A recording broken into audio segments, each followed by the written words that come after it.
Assalamualaikum warahmatullahi wabarakatuh. Hai anak-anak hebat yang soli dan soliha kelas 3. Apa kabar? Ibu harapkan kalian selalu berada dalam keadaan sehat walafiat ya. Anak-anak hebat, kali ini kita akan belajar lagi tema 1 pertumbuhan dan perkembangan makhluk hidup, subtema 2 pertumbuhan dan perkembangan manusia, pembelajaran 3 dan 4. Anak-anak hebat, sebelum memulai belajar, jangan lupa untuk selalu berdoa terlebih dahulu ya, agar pembelajaran kita selalu dilancarkan dan diberkahi. Oh iya, jika kalian menonton video ini berbarengan dengan teman kalian, jangan lupa untuk selalu menjaga jarak dan menggunakan masker ya. Anak-anak hebat, yuk kita mulai dari pembelajaran yang ketiga. Anak-anak hebat, kita akan mulai dengan ayo menari. Anak-anak, masih ingatkah kalian dengan gerakan kuat dan lemah tangan pada gerakan tari yang sudah dipelajari pada pertemuan sebelumnya? Ya, pasti kalian masih ingat tentang gerakan kuat dan lemah. Mari kita mempraktikkan gerakan tersebut sambil bernyanyi lagu tepuk tangan. Ada yang sudah tahu lagu tepuk tangan? Yuk kita nyanyikan lagu tepuk tangan ini. Tangan kanan, tangan kiri mempunyai jari, direntangkan, dibengkokkan, putar pergelangan, acung depan dilentikkan, ayo tepuk tangan. Nah, kalian bisa lakukan gerakan yang pertama, yaitu angkat tangan kanan kalian ke atas, kemudian angkat tangan kiri kalian juga ke atas, kemudian turunkan seperti rintik hujan. Itu gerakan yang pertama. Kemudian gerakan yang kedua, rentangkan tangan kalian, kemudian dibengkokkan seperti huruf U, baru kemudian diputar-putar pergelangannya. Kemudian gerakan yang ketiga, rentangkan ke depan kedua tangan kalian, kemudian acungkan seperti gerakan menari. Ayo diacungkan, diletikkan, kemudian tepuk tangan. Bisa? Yuk kita nyanyi sekali lagi. Tangan kanan, tangan kiri mempunyai jari, direntangkan, dibengkokkan, putar pergelangan, acung depan dilentikkan, ayo tepuk tangan. Sudah bisa? Silahkan dilakukan kembali ya anak-anak hebat. Nah, diakhiri dengan tepuk tangan. Oke, anak-anak hebat, bagaimana perasaan kalian setelah melakukan tarian? Ya, pasti kalian senang bukan? Dapatkah kalian mengikuti semua gerakan sesuai dengan contoh yang diberikan? Pasti bisa bukan? Nah, kalian berlatihlah dengan tekun agar kalian dapat menari dengan baik. Anak-anak hebat, dapatkah kamu membuat contoh satu gerakan tangan yang kuat dan lemah pada sebuah tarian? Bekerjalah secara kelompok lalu diskusikan mengenai gerakan yang akan kalian ciptakan. Gerakan yang kalian ciptakan dapat menirukan gerak benda yang ada di sekitar. Misalnya kalian bisa menirukan gerakan pohon yang tertiup angin. Contohnya seperti itu ya. Kemudian tampilkan hasil kreasi kalian di depan kelompok lainnya, atau kalian bisa videokan tarian kelompok kalian. Bisa dipahami dan dilakukan? Silahkan berlatih. Anak-anak hebat, untuk dapat menari dengan baik, kamu perlu banyak berlatih ya. Kemudian, menjaga pola makan juga penting agar badan kalian tetap sehat. Dengan badan yang sehat, kalian dapat melakukan gerakan tarian dengan baik. Anak-anak hebat, ayo kalian amati. Ini gambar apa? Betul sekali, ini ada gambar nasi, singkong, jagung, sagu, susu, daging, tempe, tahu, ikan, sayuran, dan juga buah-buahan. Nah, kalian tahukah ini termasuk makanan apa? Betul sekali, ini termasuk makanan sehat dan yang bergizi. Nah, anak-anak hebat tahu kalian bahwa makanan sehat adalah penting untuk kesehatan. Makanan sangat berpengaruh terhadap pertumbuhan dan perkembangan manusia. Makanan yang penting untuk pertumbuhan dan perkembangan adalah makanan yang menyehatkan dan bergizi tentunya. Anak hebat, berikut adalah makanan yang menyehatkan dan bergizi seperti yang tadi kalian saksikan pada beberapa gambar. Apa saja? Yang pertama ada makanan pokok, misalnya nasi, kentang, jagung, roti, ubi, dan sagu. Kemudian yang kedua ada lauk pauk, misalnya daging, ikan, tahu, tempe, telur, dan cumi. Yang ketiga ada sayur-sayuran, misalnya kangkung, bayam, wortel, dan buncis. Kemudian yang keempat ada buah-buahan, misalnya jeruk, apel, anggur, pisang, dan jambu. Sementara yang kelima adalah susu, misalnya dari susu sapi ataupun dari susu kambing. Nah, anak-anak hebat yang soli dan soliha, makanan-makanan tersebut adalah makanan yang mengandung gizi seperti karbohidrat, protein, lemak, vitamin, mineral, dan air. Anak-anak hebat, karbohidrat terdapat pada makanan pokok. Sementara protein terdiri dari dua jenis, yaitu protein hewani dan protein nabati. Protein hewani adalah protein yang berasal dari hewan, misalnya ikan, daging, susu, keju, dan telur. Sementara protein nabati adalah protein yang berasal dari tumbuh-tumbuhan, misalnya tempe dan tahu. Nah, anak-anak hebat, vitamin banyak terdapat pada sayur-sayuran dan buah-buahan. Sementara mineral banyak terdapat pada ikan, sayur, dan susu. Oleh karena itu, jagalah makanan yang kita makan agar selalu bersih dan menyehatkan. Makanan yang bersih, menyehatkan, dan bergizi akan membantu pertumbuhan dan perkembangan manusia dengan baik. Oleh karena itu, rajin-rajinlah makan dengan makanan yang sehat, bersih, dan bergizi ya anak-anak hebat, agar pertumbuhan dan perkembangan kalian menjadi lebih baik. Anak hebat, coba sekarang ayo kita menulis. Amati gambar makanan berikut. Beri tanda centang pada makanan yang sebaiknya dimakan setiap hari dan beri tanda silang pada makanan yang sebaiknya dimakan sesekali saja atau bahkan perlu kita hindari. Tuliskan pula alasan yang tepat pada tempat yang tersedia. Nih, contohnya ibu punya gambar buah-buahan. Apakah buah-buahan baik dimakan setiap hari? Ya, jika buah-buahan baik dimakan setiap hari, maka kita beri tanda checklist. Mengapa buah-buahan baik dimakan setiap hari? Betul sekali. Buah-buahan mengandung vitamin yang sangat baik untuk kesehatan tubuh kita. Selanjutnya, gambar yang kedua ada gambar permen. Apakah permen baik dimakan setiap hari? Ya, betul, tidak baik. Kita kasih tanda silang. Alasannya karena permen terlalu banyak mengandung gula yang kurang baik untuk kesehatan gigi. Oleh karena itu, jika sudah makan permen, segeralah menyikat gigi kalian dengan pasta gigi dan sikat gigi yang bersih. Kemudian yang ketiga, ibu punya gambar es krim. Apakah es krim baik dimakan setiap hari?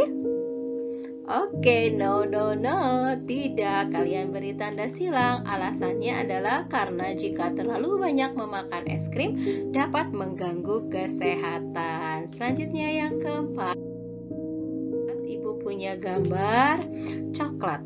Apa coklat baik dimakan setiap hari? Ya, tidak baik. Kita beri tanda silang karena jika terlalu banyak memakan coklat dapat mengganggu kesehatan gigi. Oleh karena itu, setelah makan coklat harus segera menggosok gigi kalian. Kemudian yang kelima, ibu punya gambar susu. Apakah susu baik dimakan setiap hari? Ya, kita beri tanda checklist. Alasannya adalah karena susu mengandung protein yang baik untuk kesehatan tulang. Kemudian yang keenam, ya ibu punya gambar daging ayam, tahu, tempe, daging, telur, dan ikan. Apakah dimakan setiap hari? Ya, baik. Alasannya karena daging, telur, dan lainnya mengandung protein yang baik untuk kesehatan. Nah, kalian sudah mengerti bukan mana makanan yang baik dimakan setiap hari dan mana yang tidak.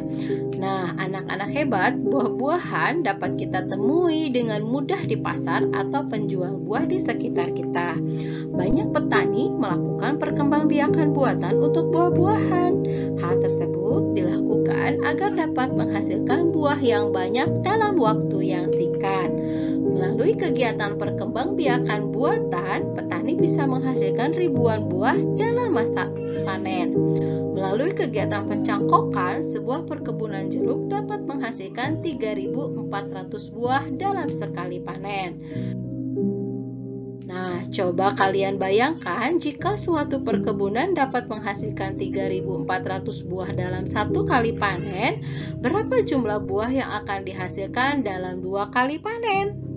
Berapa? Ayo, siapa yang bisa jawab? Ya, jawabannya adalah 3.400 ditambah 3.400 sama dengan 6.800.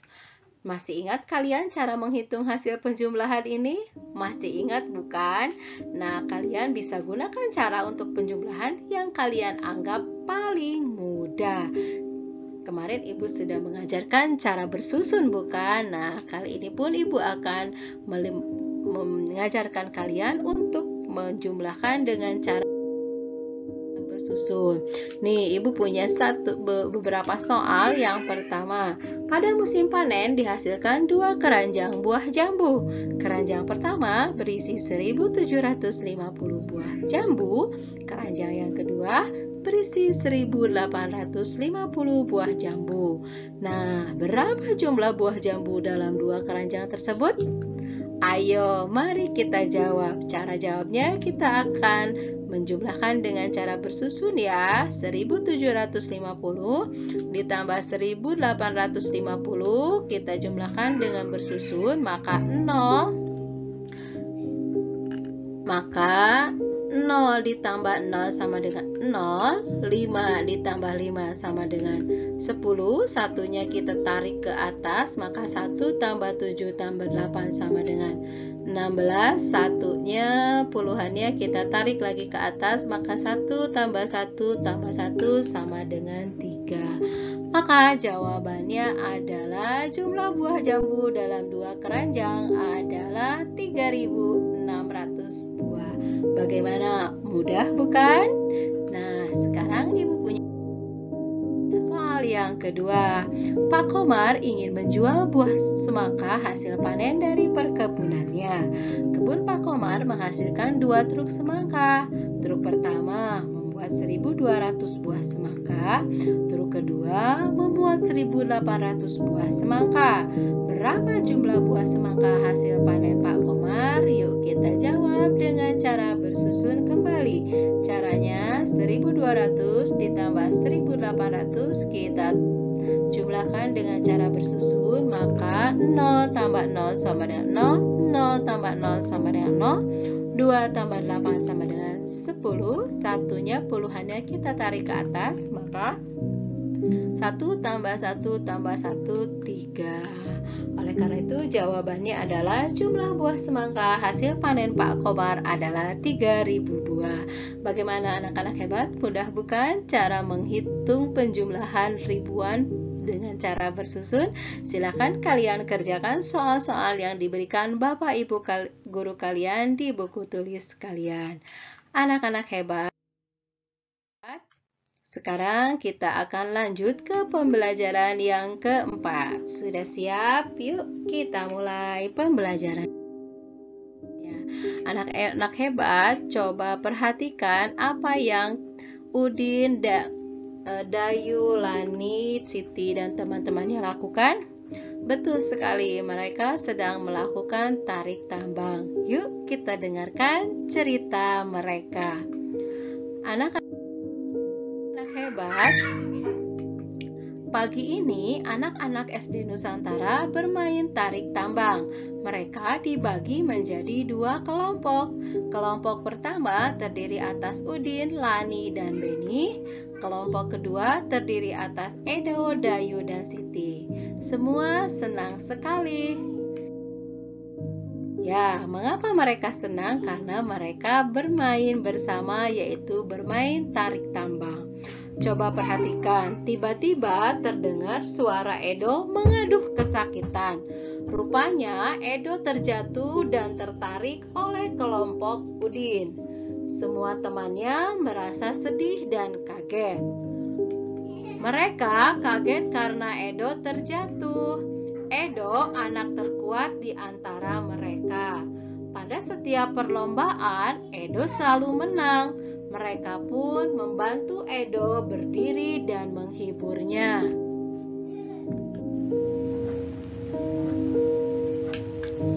Nah, anak-anak hebat, ternyata pagi ini Edo lupa sarapan sehingga badannya terasa lemas. Edo bangun kesiangan dan terburu-buru berangkat ke sekolah. Untuk menjadi kuat, kita harus banyak berlatih dan makan dengan cukup ya. Nah, oleh karena itu, coba anak-anak hebat, jawablah pertanyaan di bawah ini sesuai dengan teks yang tadi kalian baca. Pertanyaan yang pertama, apa yang sedang dilakukan oleh anak-anak SD Nusantara? Yang kedua, mengapa Edo mengaduh kesakitan? Yang ketiga, apa yang dilakukan teman-teman Edo saat Edo kesakitan? Dan yang keempat, apakah kamu sarapan sebelum berangkat ke sekolah? Dan yang kelima, jika kamu menjawab tidak, tuliskan alasannya. Kemudian yang keenam, jika kamu menjawab iya, tuliskan makanan yang kamu makan saat sarapan. Dan yang ketujuh, apakah makananmu saat sarapan sudah termasuk makanan sehat dan bergizi? Ayo silahkan dijawab. Pertanyaan-pertanyaan ini bisa kalian lihat dari buku tema 1, halaman 77 hingga 78. Silahkan dikerjakan di buku tulis kalian masing-masing ya. Kerjakan dengan hati-hati dan mandiri terlebih dahulu agar kalian bisa lebih memahami apa yang telah kalian baca. Baiklah anak-anak hebat, coba perhatikan Dayu dan Siti, apa yang sedang mereka lakukan? Betul sekali, Siti suka sayur bayam, sementara Dayu lebih suka wortel. Kedua sayuran itu makanan sehat. Mereka saling menghargai makanan kesukaan masing-masing. Kemudian anak-anak hebat, coba perhatikan Udin dan Lani. Lani suka ikan, sementara Udin lebih suka daging. Kedua lauk itu makanan sehat. Mereka saling menghargai makanan kesukaan masing-masing. Kemudian, coba kalian perhatikan Edo dan Beni. Edo suka kentang, Beni lebih suka roti. Kedua makanan itu makanan sehat. Mereka saling menghargai makanan kesukaan masing-masing. Nah, anak-anak hebat, apakah kalian juga mempunyai makanan kesukaan? Apakah makanan kesukaan kalian termasuk makanan yang sehat dan bergizi? Ayo, tuliskan dan ceritakan makanan kesukaanmu di buku tulis kalian. Tulis dan ceritakan apa yang kamu sukai ya. Coba kerjakan dulu secara mandiri, baru minta bantuan orang tua atau orang yang terdekat kalian ya. Silakan ceritakan makanan kesukaan kalian. Nah, anak hebat, ayo sekarang kita mencoba. Kamu sudah mengetahui bukan, bahan makanan berpengaruh pada kekuatan dan daya tahan tubuh. Olahraga juga berpengaruh terhadap kekuatan tubuh. Nah, coba untuk memperkuat daya tahan tubuh dan kekuatan tubuh kalian, kita lakukan permainan kijang dan rusa, yaitu permainan untuk melatih kekuatan tubuhmu. Permainan kijang dan rusa ini coba perhatikan, kalian bisa berdiri dalam 2 baris. Berdirilah saling berhadap-hadapan. Buat garis di depan kedua barisan tersebut, ambil jarak agar tidak berdekatan. Kemudian, Deretan yang satu diberi nama rusa, deretan lainnya diberi nama kijang. Apabila guru memanggil kijang, maka deret kijang melompat ke depan, sedangkan deret rusa berjalan ke belakang. Begitu sebaliknya. Nah, kelompok yang selalu benar mengikuti instruksi adalah pemenangnya. Kalian sudah siap melakukan permainan kijang dan rusa? Pahami petunjuknya ya. Kalian bisa lakukan di daerah sekitar kalian. Nah, bagaimana perasaan kalian setelah bermain? Menyenangkan bukan? Ya, apakah kamu dan teman-teman kuat melakukan gerakan tersebut? Tentu bisa bukan? Nah, makan dan berlatihlah secara teratur agar kekuatan dan daya tahan tubuhmu bertambah ya. Kemudian demikianlah pembelajaran kita kali ini anak-anak hebat. Jangan lupa untuk selalu tetap semangat mengikuti pembelajaran walaupun belajar dari rumah, dan selalu tetapkan 5M untuk mencegah dan menangkal virus COVID-19 dengan cara pertama, memakai masker dengan baik, yang kedua, mencuci tangan menggunakan sabun di air mengalir, yang ketiga, menjaga jarak minimal 2 meter, yang keempat, menghindari kerumunan, dan yang kelima, membatasi mobilitas dan interaksi. Jadi, jika tidak perlu untuk keluar rumah, maka berdiamlah di rumah. Namun, jika harus keluar rumah, jangan lupa untuk selalu menggunakan masker, menjaga jarak, dan menghindari kerumunan. Demikian pembelajaran kita kali ini. Sampai jumpa di video pembelajaran selanjutnya. Wassalamualaikum warahmatullahi wabarakatuh.